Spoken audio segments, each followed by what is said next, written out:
was. What? I do not believe anything coming from the Democrats. They're so full of shit. It's not from the All they do Democrats. is fuck Americans. Why is you There's can question everything? there's You can literally question court God. cases. There's literally court In the cases. Bible, people have questioned God. Do you understand? But There's when it comes to an election, you can't say shit. You gotta accept it. Okay. Unless you're Al Gore, Stacey Abrams, Hillary ghost, Clinton. ghost, But, ghost, ghost, ghost, ghost, ghost, ghost. Huh? Okay, do you understand what happened, what Trump did, and the court cases and the people that were tried for doing this? Like, people went to What? court and were tried. So what Trump Mhm. actually did was he started to stop the steal, right? Stop the Yeah. steal. Then what he did was he got false electors. They were not chosen by the state. They were fake. They were not legally picked. They were fake to try to come in to sway the vote his way. So it was an insurrection because how do you stop the steal? How do you do that? Courts. No, that's not, but he tried through the courts. He lost. Al Gore tried. 60 Al Gore tried to stop the steal. 60 And court, elections can be corrupt. How did 60 JFK court become cases, president? 60 court cases he tried were all thrown out.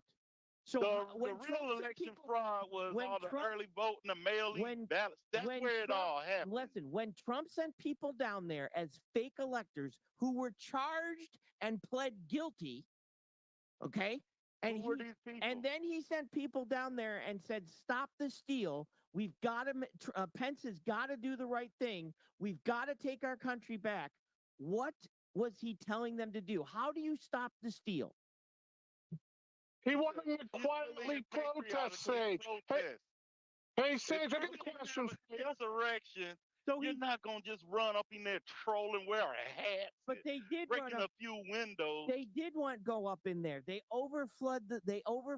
pushed the people into the Capitol. The police had to let them in because they were overwhelmed and they had to allow the dam to go in. They broke windows. They went in there yelling, "Hang Nancy Pelosi, hang Mike Was Pence." you home? And do you know what Trump did for 3 hours while that was happening? Do you know what he did? He was calling Same thing states. fucking Hillary Clinton did in Benghazi and Obama. They didn't do shit. No, he was calling states and telling them to not certify the election and trying to get his fake electors in. That's what he did Fake for 3 electors. hours Name until them. Who Ashley are these fake Babbitt. electors? What? You was about to say Ashley Babbitt was a fake elector. No, and then until she was shot. Then he finally said it. What about the police officers, Sage, that were killed in the Capitol riot? How many cops were killed that day? I don't know how many cops were killed that day. Well, None. But the media and everybody did what? Yeah, They do what they do. They lie and deceive. I'm not. Only I'm telling you the truth right now, and you don't care. I am. Yeah, and how come that? Hey, how come her life don't matter? Her life does matter, but you understand that she was shot for breaking a window and trying to go in against. Door. No, Put them be open. okay. Where's the investigation? Where's the tape? Hang on. Listen. Here's what happened. Here's what happened. Listen. Hang on. Go. George Floyd, he was killed. Hang on. He broke. Ghost. So Ghost. we Ghost. burned down the whole country. Ghost. She broke a window. They broke a window with. Give it to him, Ghost. Give it They to him. broke a window with a helmet. She climbed through the window after being told stop, and the police officer shot her. Stop. See, that's all I've got to say with Illinois now, that because we can't call the police for trespassers.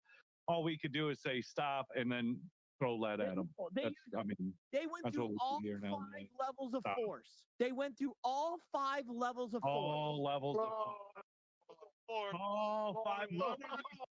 I mean, you guys have any of you been law enforcement? Oh my God. General Decker did a better In arm's reach, they could have physically You have thrown stopped her. her ass down, And then what? just like the chick that wants to do karate with a man. So here's what happens Throw when you her throw her ass down. down, here's but they what- shot her instead. Here's what happens when you throw her down. on. Once you throw her down, there were people behind her. Come If you were on. just Throw her on the ground. I mean, you're not. Same This is the same shit that all you MAGA people do. Meaningful. People do the same thing. Meaningful. MAGA people do the same thing. The minute you start to use facts, you fucking just run your fucking mouths. All MAGA's the same. The minute I start explaining facts, Hey, Mr. Liberal, can you please not swear like that? You're really offending me. all the same. These M's don't like it. The problem Okay, is You really offended me, Sage. My feelings are hurt. police like it. officer Please respect tells my you to stop. pronouns. If a police officer tells you to stop with a gun drawn, what do? What do you do? Sword fighting don't make you gay. So I don't know what to fucking tell you. It's not my fault. You're low-educated individuals. Ever since October Why 7th happened it's last always year, the low-educated Charlottesville been having MAGA an awful people that police just keep policy. talking and talking and talking and have no idea what they're talking about? Why is that? Because they just go on and on saying stupid shit, looking, and no matter what evidence you bring to them, no matter what you show them, they just keep saying stupid shit because they can't process information. You know what's fucked up is What's fucked Kamala Harris knew, and everybody know inflation's up 30%. She didn't raise that Social Security check for that senior citizen or raise their food stamps. But don't worry, they'll take care of that illegal immigrant and give them $1,500 a month. Obviously, you don't That's understand fucked up. civics. Obviously, you don't understand civics. Please explain to me how the Vice President of the United States can raise Social Security. Hey, look, all she has to do is stand there with Joe Biden because she's been the fucking puppet master for the last 3 years. States of America can raise Social Security. Who has the power to do that? Who has the power to do it? Who has the power to raise Social Security? Who has the power? Do you not understand civics? Do you not understand civics? You can't even concept civics. A real black You woman with a can't dick. even concept civics. You have no concept. Running. Who raises their Social Security? She could be witness. Who raises Social presidency Security? goes Can you to answer a the question? Who raises Social Security? Who raises that? Can anyone The president has the bully puppet. You put him in the office and say, this is what I would like to do. She had the House, she had the Senate, and she could have got it done. She chose not to. She chose to open up the flood nodes and down in Mexico put fucking help wanted signs in the fucking newspapers down there. Come on up and work up here in Greenlee, Colorado. Come to Amarillo, Texas. We got jobs for you. What is it that you don't Let the understand how? illegals Are you eat even American? because they have Are you? Yeah, I'm fucking American. I lived in Mexico for 30 years. How do you think I know all this fucking shit's going down? Why do you not understand how civics works then? How do you not Fuck understand civics. All I know is I want to blame somebody when I don't see a $5,000 to $6,000, $7,000 deposit every week. And I want to Blame fucking your house. love Blame somebody like a Congress. baby seal. You'll have to So blame I'm gonna Congress. fucking go You'll have to after her. blame Congress. You'll have to So by blame the civics, by legislative branch. if The we talk about civics, legislative a lot of the branch. shit that they say they Which a lot branch of the bad passes? shit that they Which say Trump branch wanna do, writes he can't laws? do. Which branch writes laws? Which branch? Civics. Which branch Fucking creates Congress, look at you. You're trying to fucking dance in the Which fucking facts. branch? Just she fucking sucks. Dude, She I don't can't even do anything. I Only don't way even she got to the understand what top you're was talking going about. downtown on Willie Brown. Which branch Willie Brown. creates So laws? making excuses for her, but Trump No, getting there, you I'm say literally he's asking gonna you be which good, he's a fascist branch and all of that. Where's civics? creates laws. Where? Hey, how come she ain't Which supporting Israel, Sage? branch How come she ain't helping out Israel? laws? Can I record this and just play it? Which branch creates laws? Which branch? I said Fucking Congress. How many times are you gonna fucking say this? So The Congress legislative would have to have done that, correct? No, the fucking president pulls the purse strings. How do you think Donald Trump got all his shit done? No. the president goes there to Congress to the Speaker of the House, and they give out the agenda.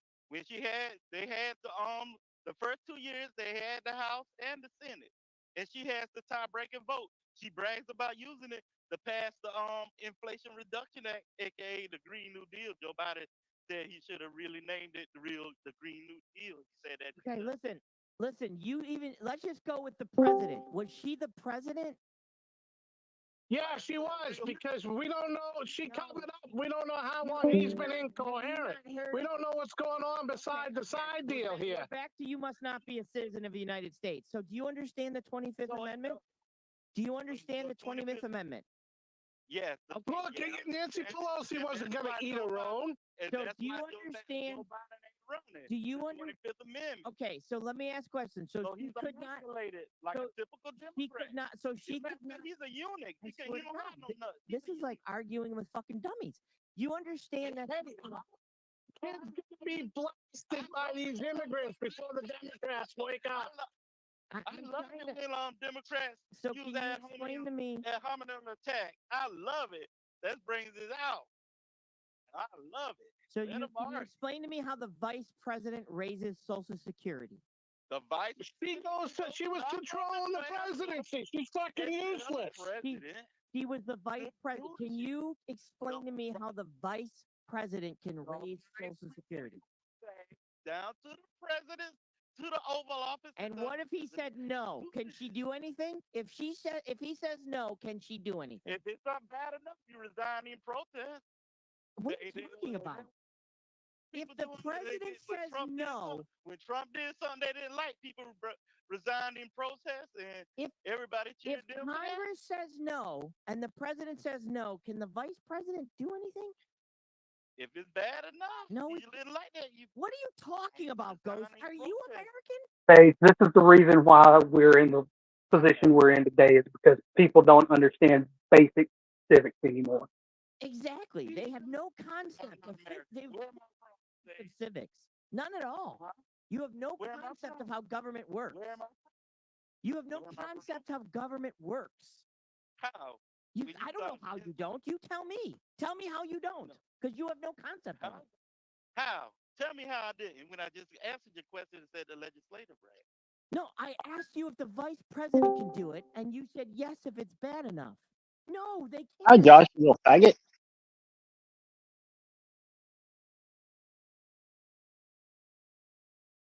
I gotta get out of here. I gotta go.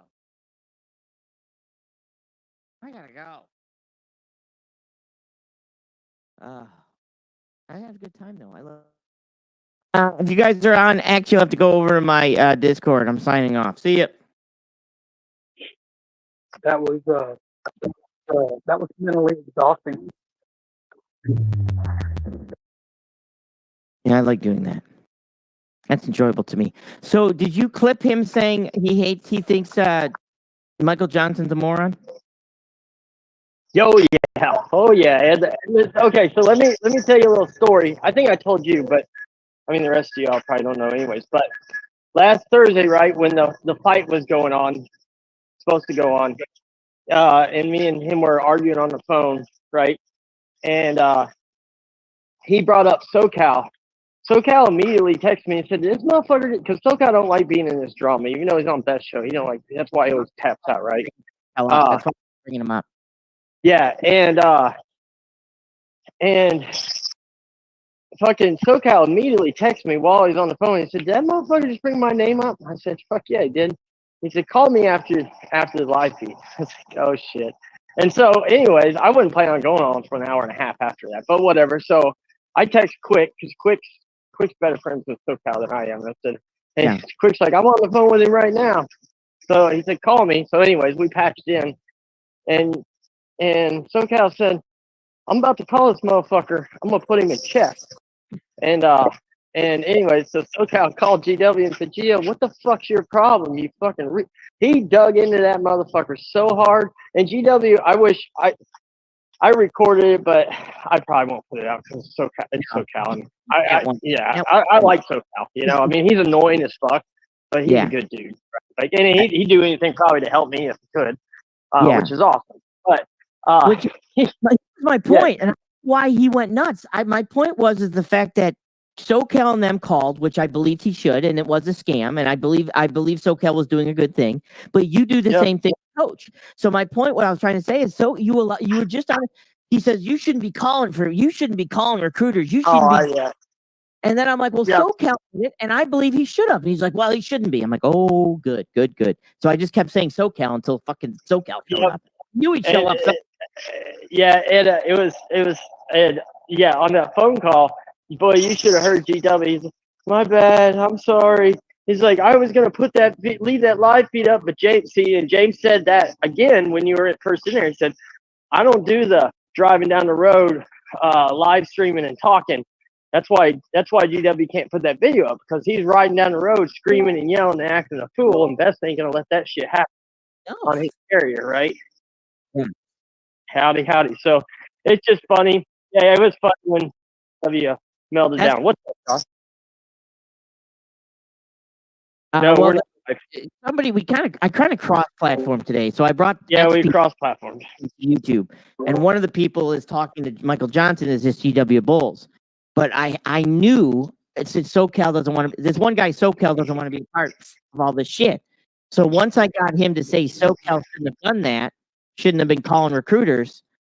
I'm like, I just kept throwing it out there, and I kept throwing it. He did say it was a scam. SoCal said it was a scam, because I knew SoCal, somebody would fucking text SoCal and bring him in. I knew SoCal. So in YouTube terms, SoCal. I mean, he's a heavy hitter. Yes. Yes.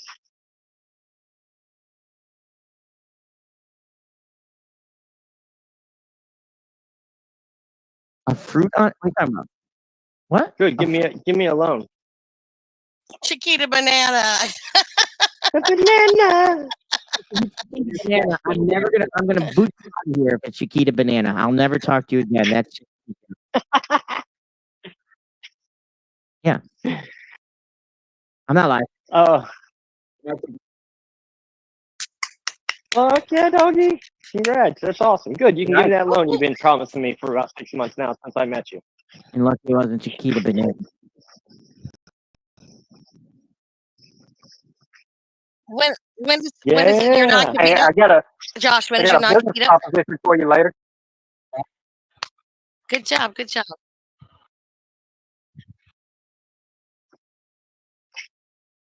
Right.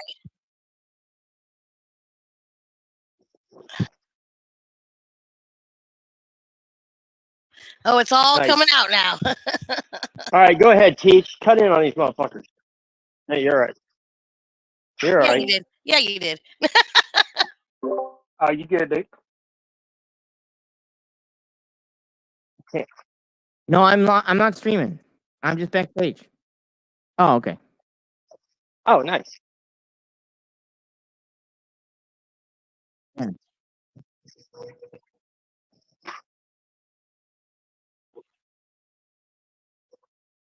Nice. Well, maybe Michael Johnson's listening, but yeah. So anyway, so SoCal's sort of a heavy hitter. He has a company. He runs the fucking what's those trailers called? I can never remember that he runs out there in the ports. He's got Sage? some drayage shit, and he's got some low Yeah, boy. but he has but what's those one trailers, the flatbeds that he runs to do the buses on, the electric buses on? He runs Landalls, and he That's runs it, Randolph's. I don't know why I can't never remember that. he runs Yeah, those two. but I mean, he's just kind of I mean, I don't know what you call him. I mean, nowadays it doesn't matter because YouTube's kind of dead. But I mean, he was like if he said he was kind of like a boss. So if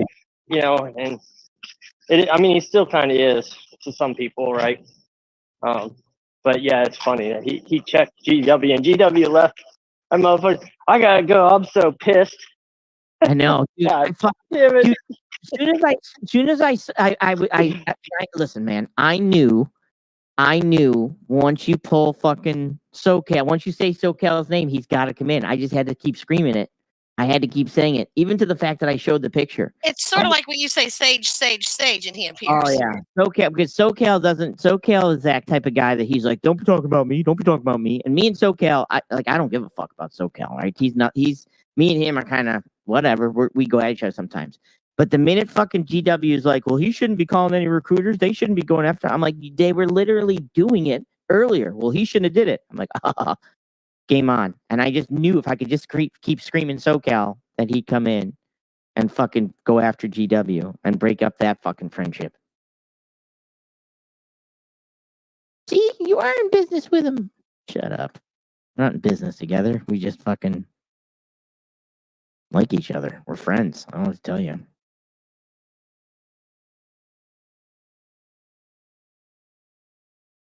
Or order less.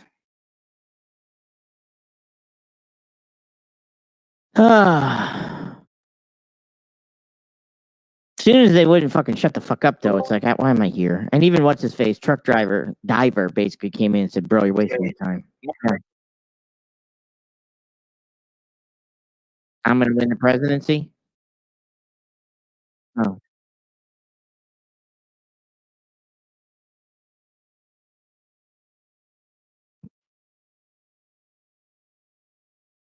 they will. That's the problem, and that's what sucks.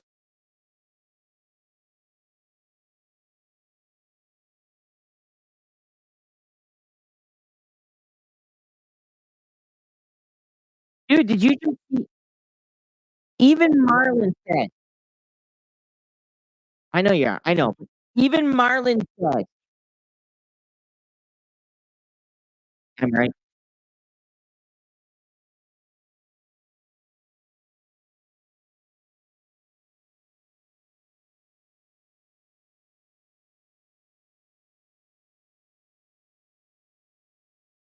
Well, we're on standby right now. We're on standby until this election. You know what I'm saying? Like right now.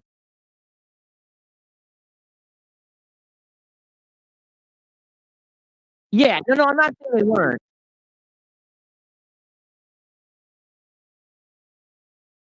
Oh, 100%.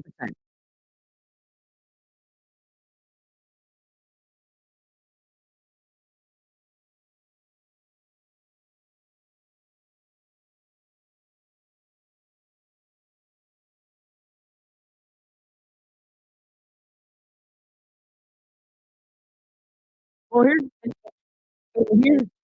the issue. Like right now, things are on hold because we have an election, right? So people don't want to invest until decisions are made. Now, you're right on the correction aspect, but we're kind of this past week, well, not just a week, but let's say a couple months. Investors have been like, let's just see where this goes, so we know how to proceed, which is smart, right?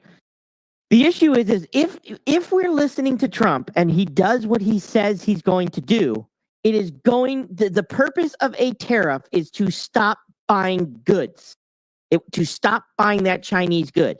The problem is we don't have the manufacturing to put in place, right? And it takes years, right? So the problem is right. So if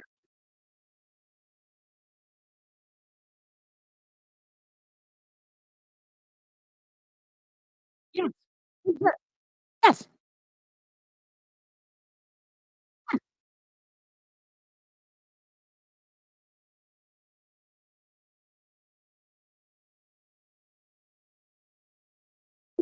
too much. Like you said, town, city, local, state, before you even start federal.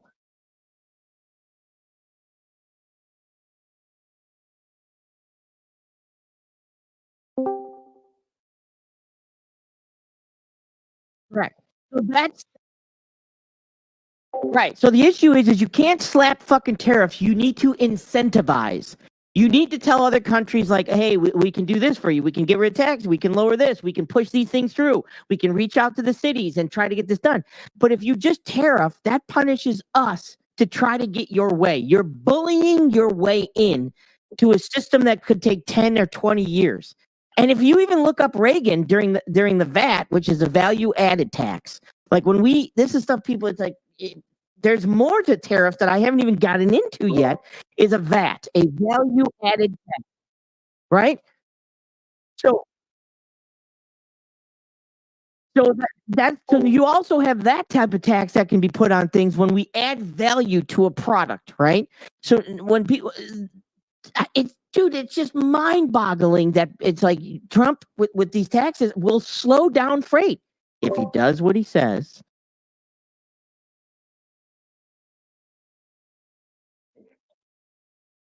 Yeah, so that's where it's like, welcome to James Best, JB. What do you think? Oh, he's a character. I don't know. I'm telling you, they're nuts. That's He's what not the best. Yeah. he's not- I tell you what, he was pretty mild today too. He's just he's an over talker. That black dude, Ghostface, he is like, that's one thing that sucks. And if you over talk them, they just mute you, which is he complete tossed me and utter bullshit. But out and come back yeah. in. Kick me out. I have to come back. Yeah, that's Why when you what they guys do. over here are like, man, that's the drama YouTube world me and Narc come from. That. So you guys over here are freaking soft compared to these motherfuckers. Well, it's no wonder you're used to screaming over people, Sage. And you keep talking over them and repeat your question 97 times because you're used to dealing with them folks.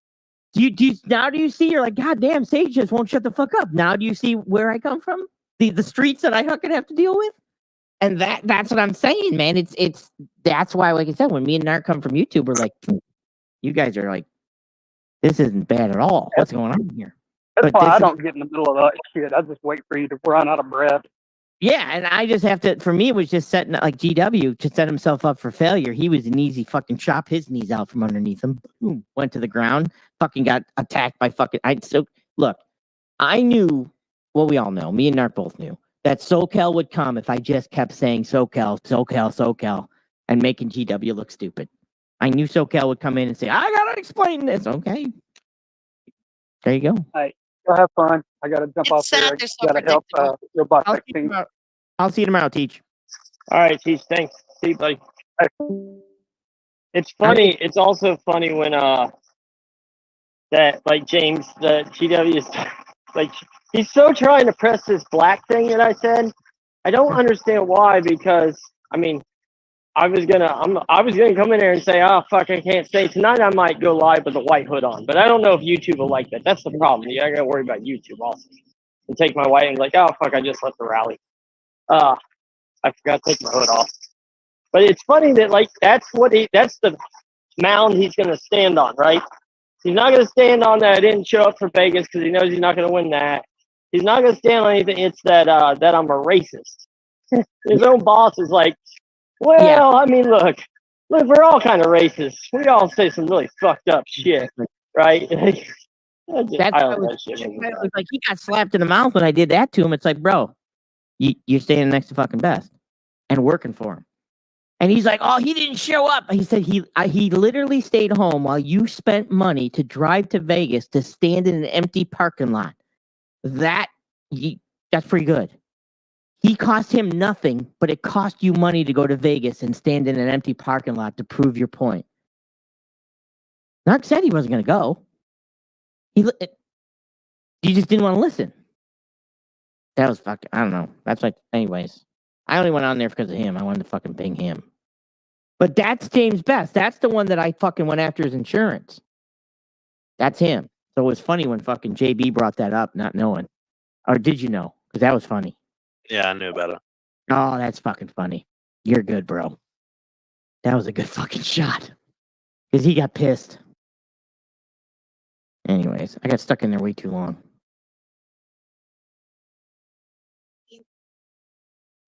So Jamie's. I'm not upset that Jamie's going on I was on Makes Sense. It really no big deal to me.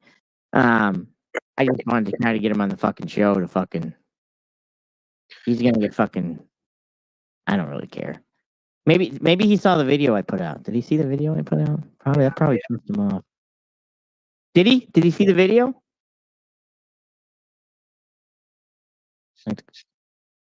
Nobody listening?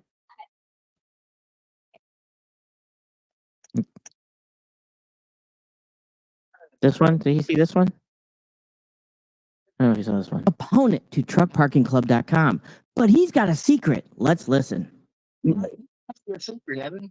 Give me I might get off it pretty quick. I got to book a load, y'all. I haven't got a load yet. But I've got 126 acres in Kaufman County, just east of Dallas. 126 acres that I was thinking about coming to y'all and say, hey, what do y'all want to do something? Because it's one of the fastest growing areas. There's all kind of stuff going up down there. And Dallas is pushing out. My uncle just sold 5 acres of land down there for $500,000. Yeah, it's gone. 126 acres of land right there that can be utilized. And I was thinking about coming to y'all and saying, hey, what kind of deal can we make? Now, he's got no problem going against truckparkingclub.com for charging truck drivers, but when it comes to making money off the deal, he's all in. Let's make a deal, Jamie. This is Jamie Anderson. He is a star. Oops. Probably why he didn't want to come on my show. What did Marlon say? Oh, no? Marlon didn't answer. Oh, maybe I should call Marlon.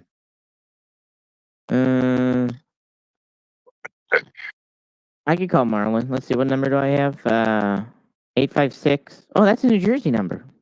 Yeah, I've got his number. You think he'll answer my call? I can call him from New Jersey. I'd be pissed. Where's my? You might answer. I think you should call Mike Boston and invite him on your show. Yeah. All right. Let me turn on my VPN to be from New Jersey. Let's set my VPN to New Jersey. Here's my VPN. Main. Let's go to. Do I have New Jersey? What's? I don't have a New Jersey.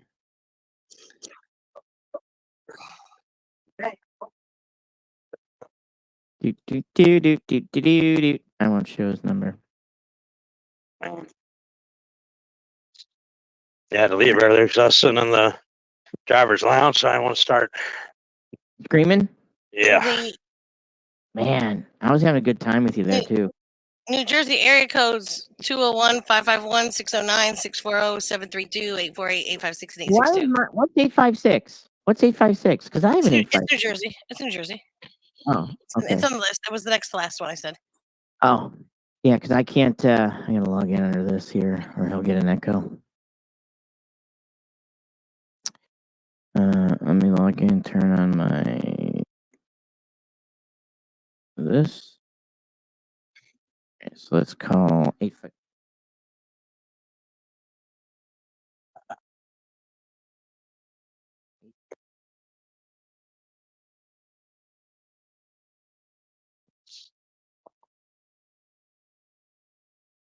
Because I'm gonna call him from an 856 number, so he should answer.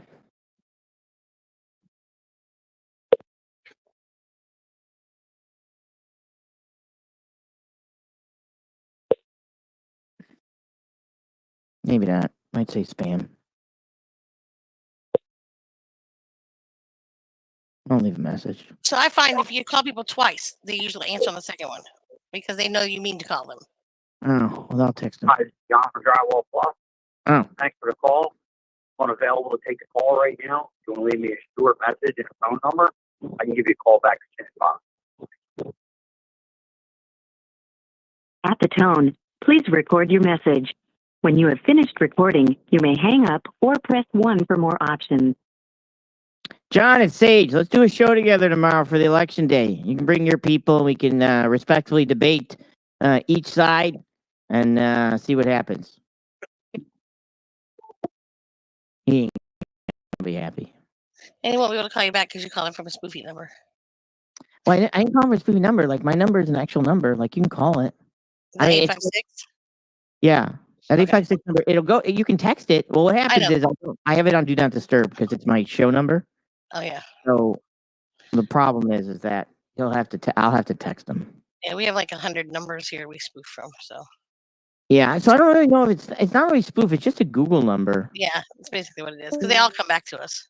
They Yeah, all say Tucker Albin. Well, what is my number? Is 856-600-4654 because it's the same number I use if you wanted to call into my show. Hey, it's Sage. All right. He's gonna probably scream and flip out. I'm gonna tell him I got the number from Mike Boston. Well, I don't know where you got it. You didn't get it from me. No, it's not. 100%. That's honest God truth. I ain't lying about that. From a top secret op. Anyways, I should probably. I didn't get to see you all in your Halloween costumes. I'm as scary as a broker, so I just play a broker. So it's Yeah, really I meant the ones that I mailed to y'all. Oh, the Noah shit. Right here. Here's mine. Here's mine right there. I have it right here. I was just I went as a poor truck driver. I still have Alex and Josh to send hats to, but they didn't get theirs yet.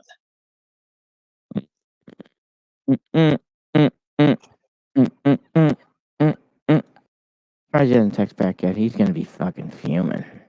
It's weird seeing my truck lined up with all the Warner trucks. Why are you lined up with all the Warner trucks? There he is, the man of the hour. Remember, you're being streamed on Josh's show, so you know. See, Oh, look at there. Where's your truck? that's the white one right there. Why is it over there? Because you have to park with all the Warner trucks. Oh, so you waiting for a trailer to get loaded? I'm waiting on a load assignment. Oh, you don't have it. You don't even have one yet. Oh, geez, Christ! Stop! Hold that shot. That is good right there. Hold that. Hold it. Hold it. Hold it. Got it. That's gonna be. This is what I'm gonna basically do. Let me turn this off here. Oh my god, I'm regretting this already. Yeah, probably. I would. I've got to turn off my blend mode normal, and then we got. My video is on. Oh, I turned it off. all right. So this is gonna be my new. I'm gonna make this my new "Be Right Back" screen. Oh, it's perfect. Be right back. There you go. That's what I'm gonna do. Be right back. I'm gonna write "Be Right Back" on it. Hey, did you guys see my? Well, it's not mine. Did you see TJ's picture? Did you see that? Looking for Cuck Magaman. Oh my god. Yeah, I don't know what That's happened. great. There. I don't know how we got this picture of him. Huh? I don't know what he's doing out there. He's got a did you guys know he had a Trump tattoo? I did not. Yeah, that's weird too. So weird. It's That's pretty weird. good. Yeah. Jesus, I don't know. Now, if you could just erase all that and put "I support Corey Crossman," and that'd be great too. Oh Lord, that's rough right there. I don't think I apps. Can I do? Yeah, I think I can. I think I. That's. That's. Let me think about that. How am I gonna? Don't do it. Okay. That's just me being evil. Yeah, that's funny though. Save that for a day when if it ever comes up and you need it. Are you streaming live, Josh? I gotta make sure I don't do anything to get you kicked off accidentally. Because sometimes I don't want to get you kicked off. I can do this. Put this up. Josh streaming? I can find out. I mean, look, I'm looking right now.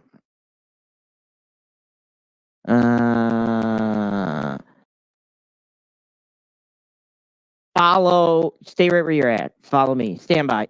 Da, da, da, da, da. Da, da, da, da, da, da, da, da.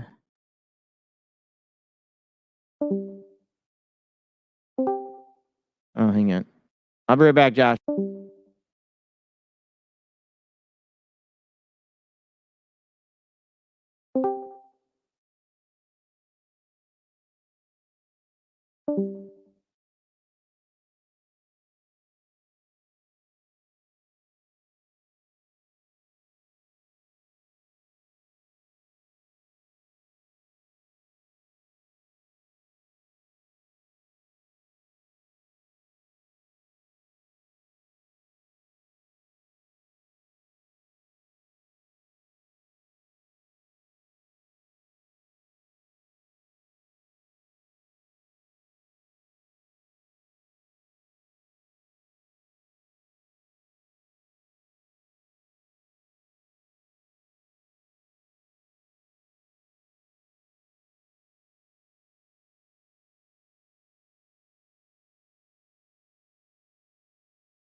Zach Strickland.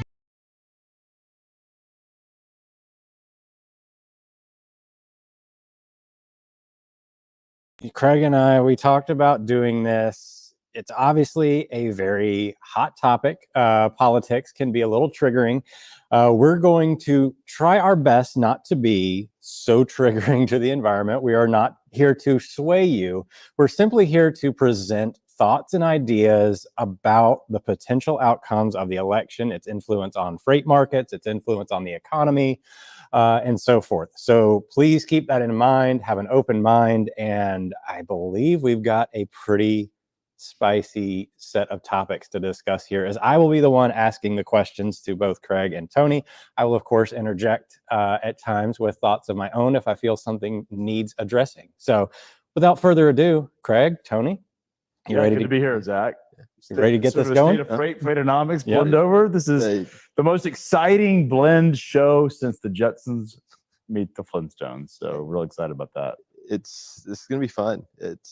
We talked about it yesterday ahead of Freightonomics doing this, and to see it come to life, 23 hours later is pretty special. Well, let's get it.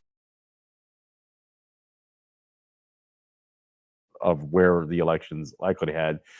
Keep in mind, we're filming this on Friday. We're broadcasting it, so we're a couple days out from the election. Tuesdays, obviously, we've had some early voting, but the numbers are it's still a very contested race. In fact, it looks like it's starting to narrow. The spread that looked apparent a couple days ago is starting to look like it's narrowing, just based on some of the early. So let's start off with a little soft toss here. Why is the election outcome potentially important and impactful to the economy? Well, so much of, if you think about the freight economy, it's so big, it is so massive, and it's so tied in.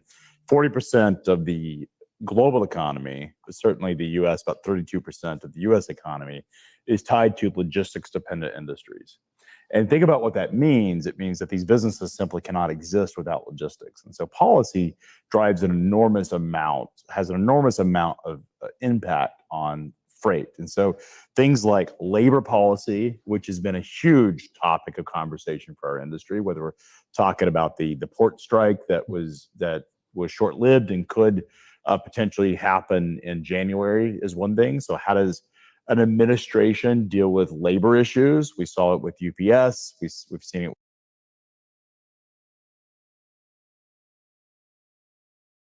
it with the railroads. These conversations are really important. So that's just one of the many things. You get into tax policy, drives goods and manufacturing demand, goods consumption and demand. Those things are actually really important. Tax policy is one of the biggest drivers. Tariffs are obviously really important. And the reason that the presidential election itself is so important is that the U.S. government is the largest single employer in the United States, if not certainly top 3 in the world. Depends on how you classify Chinese economy and Chinese employment, but it's certainly it is the most important entity in terms of the global economy. And so the policies it sets in terms of laws, regulations, taxes, and spending drive so much of our economy. And this is a government that will impact goods consumption demand for not just U.S. consumers, but global consumers. So a lot is at stake. Everyone says this is the most important election, but I think every election will continue to be more important simply because if you go back, say, 20 years ago, the Democrats and Republicans were far more in the center. Like it was hard to tell the difference between a Republican and Democrat 20 years ago. There's some differences, slight differences, mostly around sort of demographics and constituents. Today, the world has gotten much further apart in terms of differences in policies and how they are sort of thinking of things. That will have an enormous impact. You got anything to add there, Tony? or- No, I mean, I think it's spot on because I think one, U.S. economy, how important it is to the global economy, but our government spends money left and right feeding and funding these other economies to some degree. I mean, you look at the amount of money just put into Ukraine over the course of the past, call it 2 years now. I mean, it's an enormous amount that funds things. But that's a tiny number. It is in terms of it's overall a number spending. that triggers a lot of people. Yes. But it's a small amount of money compared to the amount of money that we spend on all these other programs. Oh yeah, it is. I think it's just one that catches people's eye because we're spending all this money here domestically too that just doesn't necessarily get seen or felt. It's because it's a war that most Americans don't seem to be concerned about. Yeah, like 'cause it's we're not not. It involved. doesn't feel like it's our problem. Yeah. For most, this is not a problem that most Americans feel like. I mean, U.S. homelessness we see it. It's on our streets. We feel it. That's why it's such a big topic for Americans. But relative to the total budgets, it's not a huge number. Well, geopolitical handling and management is obviously a big portion of policy, especially with the president. But I think one of the most important policies, and especially for our audience, that we have to address and tackle here is the influence of tariffs. Donald Trump has come out and basically stated he supports a 20% tariff on all items, a very blanket policy. Kamala Harris has come out and said, I would take a more targeted approach with that. Craig, what? You missed the most important part of that story, which is 60% tariffs on China. Right. Like he's not only talked about, the number has been bounced between 10 and 20%. Some reports have said 20, some others have said 10, but he has actually said 60% tariffs on Chinese goods, which is a very, very substantial impact to Chinese imports. That's a foundational element to his sort of theory or view of the world, is that these foreign governments and foreign economies and foreign businesses are ripping off American businesses and ripping off the American economy. That is foundation to his entire sort of thesis of his platform. But he's also said that he would blanket just about everything. He has made that statement. Yes. And so that has been something that you have to, if you're running a supply chain, you have to consider as a risk. And why so? Why is that? Well, it's a risk and an opportunity. So I think it's both sides. I think the risk side of it is if you have, let's take China, because clearly his public orientation, both politically and I think through some of his past action. Like the nice thing we have about Donald Trump, and you could argue we had this with Harris too, is that we have data. Like these are not two unknown people. Perhaps we don't know as much about Harris's policies as we would like because she has not been president. She has been vice president and has not been very public about some of her positions. She's only been doing this for 2 months in terms of running for office. So it's hard to really know all of her policies, but we can look at the Biden administration and sort of derive what she's planning to do. But Donald Trump, the nice thing is we have a lot of data. We've seen him in action. He's very public about what he believes, has no problem with direct communication. In fact, sometimes too much of a problem with direct communication that gets him and a lot of other people in trouble. And so I think the reality is that tariffs have to be a calculus. So let's take this and unpack this for a second. If he does go through with a 60% tariff on China, then you talk about a pretty significant impact on Chinese imports, which means that is a tax essentially on those imports that will significantly impact the flow of cargo from China. Here's the reason I'm not worried about that, is that the China-America trade story and the decoupling of supply chains has been happening since Donald Trump's first term in office, 2017-18. Now, it's not overnight, but we've had 6-7 years, and it just got worse during COVID because of China's own actions to essentially decouple. And so there's a playbook for this.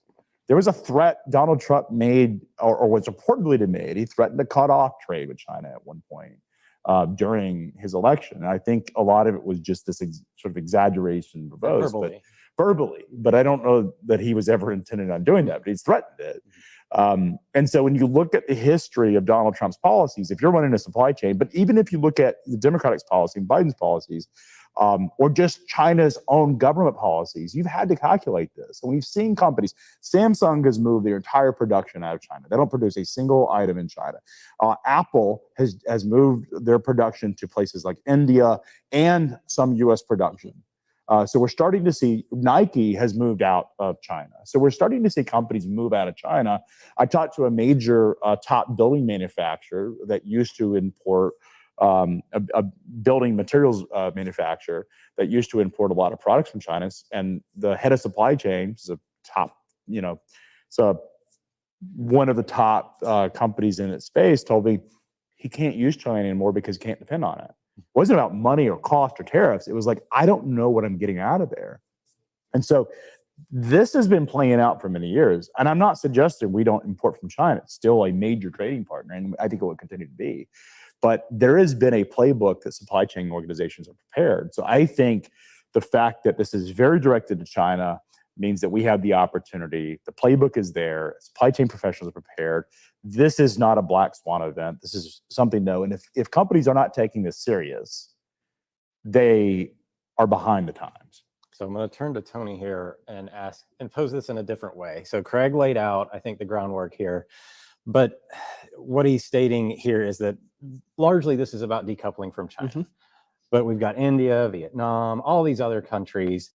They're also exposed to tariffs. But there's also, I think, an undercurrent of instability. Mm-hmm. There's uncertainty with a lot of this policy. What's your take here on how the instability may or may not either grow the global economy or detract from it? I think, well, one, China's the third largest economy so, I mean, it's obviously important to talk about, but I think when you start talking blankets, how important Mexico is going to become in this idea where you're bringing things back, the decoupling, but relying on Mexico. And then you sit there and hear Trump talk about a 200% tariff on John Deere goods made in Mexico. It's to me, I think that's a challenge moving forward, is like, if you're trying to decouple from an economy like China and move into and kind of bring back supply chains here domestically, and then you threaten these on where the supply chain gets shorter already by nature, and you kind of de-risk to some degree, I think you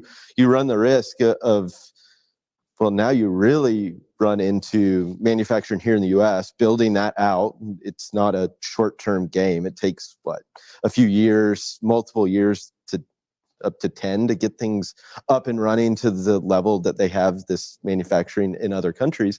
I think that's a risk. I think that you're going to, in essence, piss off trading partners that we're trying to build up here with his own former policy with the USMCA, right? The US, yeah, which is the worst name in the history of public policies. Yeah, but trade policy. Yeah. It's the worst name of all. Yeah, but to me, it's like you put this policy in effect the last time you were in office. Now you want to effectively. Well, but he said in the original agreement he had the right to renegotiate. Yeah.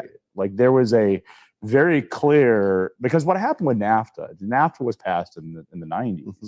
There were a number of parts of the NAFTA Act that the United States refused to participate in. Mexico trucks, they were supposed to be as part of the original NAFTA policy. Tariff was, or trade policy was the allowance of Mexican truck drivers and trucking companies to operate cross-border into the United States. And that never happened. The U.S. basically said, we're not playing ball. And I think one of the features of the UNSCA policy is that NAFTA 2, we'll call it NAFTA 2, it's a lot easier, was that there is the ability to renegotiate that. I think to your point, there's always the concern that he will unravel that entire trade policy. But we have data here. And I think this is the important thing. A lot of people have come out and talked about the draconian impact of these tariffs. But we actually have data remember when he came out in 2016, the idea that we were going to have conflict with China was very polar, like was very unexpected. And the fact that we would have tariffs or the threat of tariffs on Chinese imports was very unexpected. We now know that we're 8 years into that. We now know that there is potential for military conflict. It was not an accepted reality that we could be in potential military conflict with China in 2016. Most Americans never considered that thought. And then most Americans never considered the thought that Chinese goods would be subject to tariffs, that the United States would actually put tariffs on Chinese imports. That's all changed. And if you look at what happened during the first Trump administration, we didn't see rapid inflation. Yeah. There were tariffs put on China during the first administration. And this is at a time when the global economy, and particularly Chinese economy, was doing exceptionally well. Like it was growing 7, 8, 9% year over year. It is now at risk of actually contract. I mean, it is basically a flat economy. So And official Chinese stats say it's growing at 4 and 5%. Yeah. We know the official stats are BS. Yeah. So there is a lot of excess capacity in the Chinese economy. So putting these tariffs in place probably means that those exporters, those Chinese exporters, had no choice but to lower the prices to be competitive, because if they don't, they won't be able to export anything. And the entire Chinese system is based on exports. So we've been talking a lot about China and how they obviously they're the target of a lot of our economic policies and reduction of exposure to China. Does this not create a layer of extra aggression, or at least puts out a little bit more aggression into the global political environment, where now conflict and confrontation becomes more normalized? And does that not create itself I would argue it's already there. Okay. I would argue it's already there, but we have been playing patsy. Like we have been taking it, like as an Americans, we have been a good steward of the global economy. Like we have allowed other countries to benefit. I mean, look at the primary beneficiary of global trade. It has been China. The rise and ascension of China has been directly related to the fact that the U.S. military and the U.S. Navy has protected global trade lanes. Has been a fact that we have allowed the Chinese Central Monetary Authority, and this happened with Japan, to actually manipulate their currencies to dump products to U.S. consumers cheaper. And short-term, U.S. consumers have benefited. But long-term, we have lost if you look at 45 of the major industries in terms that are technology-driven, innovation industries, we have lost. China has taken it, and it's true in biotechnology. It's true they built that in. They're building out aerospace. They're building out space technology. They're building out semiconductor industry. We have lost a lot of our core innovation parts of our economy and technology manufacturing parts of our economy because we've allowed that to be outsourced. Consumers have short-term benefited from that. Like, let's just be completely frank. Consumers have been the primary beneficiaries. The big box retailers have been the primary beneficiaries of the cheap China trade. Right. Like, you have to say that. Yeah.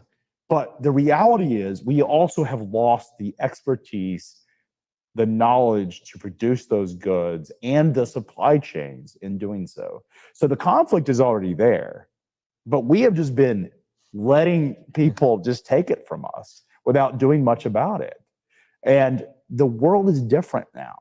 So on that note, since obviously China has helped grow our consumer economy by producing cheap goods and with cheap labor relatively, is this not a potential inflationary impact? Well, we talked about this yesterday and why maybe it's not, but I do think there's some impacts just depending on if it's a blanket tariff, right? 10, 20%, whatever you want to talk about. It does just at some point that eats into the company's profit margins to some degree. They're going to offset that by raising prices. Are they going to raise it by the 20%? Doubtful, because a 20% shock to the system is going to drive a consumer away. But I think overall, like, there is some risk to higher prices on certain goods, especially. I mean, I think electronics are one that really will be impacted. I think that's especially with AI being kind of the buzzword and things like that, and this chip manufacturing, until it ramps up here in the US, like, and you place a tariff on it, it's gonna be inflationary to some degree. What that degree is, it's hard to tell, I think. But to what we talked about yesterday, the lower income consumer, what they spend their money on, food, energy, housing, things like that, aren't necessarily impacted by tariffs. One, because nobody's going to impact. One, will become more energy dependent or independent. We're already seeing domestic oil production at near all-time highs, and I think that continues under this, which is a good thing from an energy perspective. Housing, I mean, at the end of the day, it's hard to gauge that. But and then food, I mean, we already produce a lot of the food already in the U.S. Like, you're not going to place the impacts of that are not going to be as great on, say, the lower income consumer that's spending most of their money on food, energy, and housing. So let's unpack this for a second. Donald Trump put tariffs on China back in 2018. What did that do to inflation? It didn't do a lot. How inflationary was that? It wasn't, but at the same time, interest rates were rising during that period too, which is kind of that offset. I wonder how much of that was an offset. But the economic data, the economy was growing, fairly robust. I mean, we had a Yeah. slowdown in the industrial part of the economy, sort of reacting to that. But inflation itself, if the argument are that tariff implementations will drive inflation, we have seen tariffs implemented under Donald Trump's administration. What did that do to inflation back in 2019? It wasn't anything. Not much. So, okay, so we have a playbook for that. We've seen that it doesn't have a huge impact. Now, 60% is a little different, but let's also unpack the other parts of that. You talked about the fact that, think about, a lot of this is about really a progressive tax, which tends to mean the poorest people, the people at the lower end of the spectrum, end up getting impacted most. But let's unpack how consumers spend their money. Food is 30% of a typical American household budget. Energy related, which includes electricity, which is power, and gas, is about 10%. Housing makes up about 30%. Yeah. So let's talk about those policies and unpack them to see if we're going to actually see inflation. So energy is a supply-driven economy. So when you think about energy, whether we're talking electricity, which is impossible to build a power plant, or nearly impossible to power plant, like, we've now seen some rational actors looking at nuclear and saying this is a very clean technology. But a lot of the environmental policies have prevented the construction of power plants, and hopefully it will be easier with less regulations to be able to produce it. There's also things like pipelines that the Biden administration, the first time they got into office, actually blocked the Keystone Pipeline. The idea that we have so much oil and gas under our feet, but we can't get to it cheaply, refine it cheaply enough, because of all the environmental regulations. And so if we remove those and we start to really create more supply, the cost of energy comes down. So that's the first thing. And that money versus going overseas stays in our economy. It's beautiful. It is so beautiful. When it's money in the pocket of that lower income consumer, energy prices go down. It cuts the cost of energy for consumers and helps drive jobs in America. I mean, one of the great things about our manufacturing sector is things like oil and gas. We manufacture the majority of that equipment. We still manufacture the majority of the technology. That isn't something that foreign countries do that much of. It's actually still a core piece of our industrial manufacturing is oil and gas related technology. We lead the world in that. But let's talk about food for a second. We produce 30% more food in the United States than we export. And so the majority of the food that we produce is actually U.S. consumption. Now, if we implement tariffs, other countries are likely to retaliate, which means that U.S. exports become less desirable. Well, that food is the largest export part of our economy, the largest portion of exports happen to be agriculture related. So all of a sudden, we now have our food becomes slightly more expensive for foreign consumers. That means that there's a price delta on U.S. consumption. So that potentially offers lower discounts for consumers. The last piece of this is housing. So how do you lower the cost of housing? You need more supply. And how do you change the supply picture? You make it easier for builders to build homes. Now, one of that is the cost of capital. The other is the cost of labor. And the third, and most importantly, and perhaps the most importantly, is the consideration of regulations. Things like zoning is what causes it. If you look at where housing inflation is most, it's in the cities and the parts of the country that have very strict zoning regulations. Places that require just some very irrational types of rules that make it very hard for builders to build homes. And if you end up bringing more confidence in the future of our economy, builders will build homes. Right now, they're not building homes because they don't know where the economy is headed. They don't know where inflation is headed. That's why they're not bringing more supply on the market. If we bring more confidence into, there's more consumer confidence, more builder confidence, and potentially lower interest rates, then we end up in a situation where builders will go out and build. That will lower the cost of housing. Yeah, and on the supply part, I mean, if you look at the average, in this environment where you have high interest rates, you would expect asset prices to fall. They haven't fallen. Like housing prices have gone up year over year for like the last 12 months. So it is a supply, the housing element is a supply issue, and it's coming up to that confidence element. I think consumers need to see something like lower interest rates to feel confident. I mean, there's so many people that are locked in at 2-3% that are not. But these interest rates have nothing to do with the election. Correct. Well, they do. They do. Because who appoints the Federal Reserve governor? Yeah, but he has no tie. Well, politically. but you are naive if you I'm not think, being naive. No, This you're is naive the- if this you is the think, design. If you think that the Federal Reserve is not under pressure from the Biden administration or any other presidential administration or government, then you haven't been paying attention. It is treated as a separate entity. Is it not true for? There is some independence, but when you look at this as it is. And I'm not suggesting that it should be subject to the presidential pressure, but there is certainly some political elements that go into those appointments.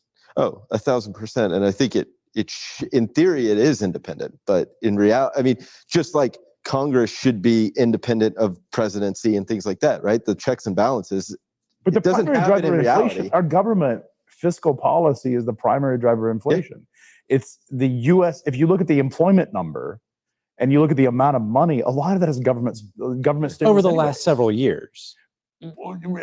Correct, for the last several years. Yeah, and so since that's what's COVID, driving a lot of inflation. If you get the federal government out of driving the economy, which is really what the primary driver of the U.S. economy is right now, both in employment and in money, if you eliminate that as a factor and you start to look at smaller government, then you actually start to create a deflationary pressure that is different than an inflationary pressure, which means the Federal Reserve is likely to cut interest rates. Yeah. The problem is that you have fiscal policy and monetary policy fighting one another. Right. Is the Federal Reserve is trying to actually slow the economy down, or at least slow inflation, while our government is creating so much debt to fund GDP growth to keep the economy alive, that it's like we're pulling at both sides of the string. Now, I will push back here a little bit because the policies in COVID, I think you even said, were beneficial to the economy and necessary to an extent. We Okay. might have overinflated things. So let's to a talk point. about this for a Yeah. second. So what was the deficit at the end? Go back 2 years ago. What was the deficit? The GDP deficit or the government deficit? What was it? It's 1.2 trillion. Okay. What is it today? It's $2 trillion. Right. So we are out of COVID. Yeah. And we were at $1.2 trillion. Our government deficit, our budget deficit was at 1.2 trillion. It's $2 trillion. Right. So that $800 billion was not about COVID. It wasn't an emergency bill. It was because of all these other spending programs that we decided The to introduce. Anti-Inflation Act. The Inflation Reduction Act, which is neither of those things.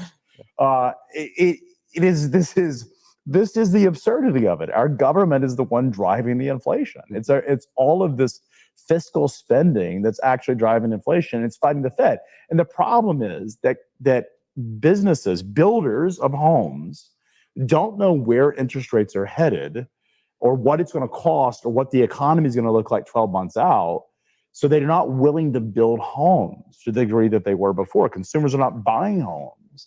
because of what you've talked about. Housing which is starts are they can't above. sell the home. They don't want to sell a home when their interest rates 2.5% and buy a house because they get less house out of that. So there's all these factors because of government manipulation in the economy that's causing so many problems. We've been talking about the housing sector, but housing starts are actually above where they were in 2019. Like the trend line is still intact. It just has come down versus the COVID era. You still have something like 2 million homes. There's a demand for 2 million more homes than there is supply, and a lot of this has to do with immigration. You talk about the number of new residents or immigrants that have come into our country, something like 20 million people.